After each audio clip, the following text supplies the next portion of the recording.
উপসাগরীয় অঞ্চলে আবারও অবৈধ জ্বালানি পাচারের বিরুদ্ধে অভিযান চালিয়েছে ইরান। ওমান সাগরের উপকূলে চালানো এই অভিযানে একটি তেলবাহী ট্যাঙ্কার জব্দ করা হয়। ইরানি কর্মকর্তাদের দাবি, জাহাজটিতে বিপুল পরিমাণ চোরাচালান করা ডিজেল জ্বালানি বহন করা হচ্ছিল। হরমুজগান প্রদেশের এক কর্মকর্তার উদ্ধৃতি দিয়ে ইরানি সংবাদ মাধ্যম জানায়, আটক জাহাজটি তার সব নেভিগেশন ব্যবস্থা বন্ধ করে রেখেছিল। অভিযানের সময় জাহাজটিতে ভারত, শ্রীলঙ্কা ও বাংলাদেশের মোট 18 জন ক্রু সদস্য উপস্থিত ছিলেন। তবে জাহাজটির মালিকানা কিংবা গন্তব্য সম্পর্কে তাৎক্ষণিকভাবে কোনো তথ্য জানানো হয়নি। ইরান দীর্ঘদিন ধরেই উপসাগরীয় অঞ্চলে অবৈধ জ্বালানি পরিবহনের বিরুদ্ধে অভিযান চালিয়ে আসছে। দেশটির দাবি, ইরানে জ্বালানির খুচরা মূল্য বিশ্বে তুলনামূলকভাবে কম হওয়ায় চোরাচালানের মাধ্যমে অন্যান্য দেশে পাচার করা হয়।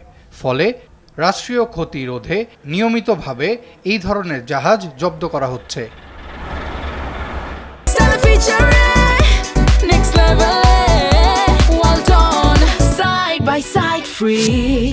গত মাসেও উপসাগরীয় জলসীমায় অননুমোদিত কার্গো বহনের অভিযোগে একটি তেলবাহী জাহাজ আটক করেছিল ইরান।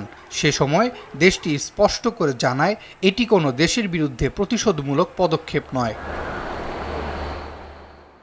সর্বশেষ এই ট্যাঙ্কার জব্দের ঘটনা এমন এক সময় ঘটল যখন এর মাত্র দুদিন আগেই ভেনেজুয়েলার উপকূলের কাছে একটি তেলবাহী জাহাজ জব্দ করে। ওয়াশিংটনের দাবি অনুযায়ী ওই জাহাজের ক্যাপ্টেন ভেনেজুয়েলা ও ইরান থেকে তেল পরিবহন করছিলেন।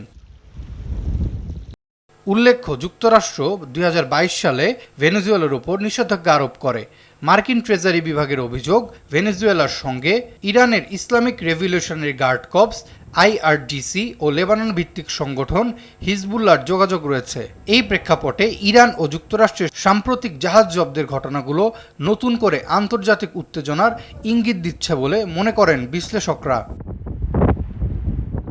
আরাফাত ইয়াসার, RTV।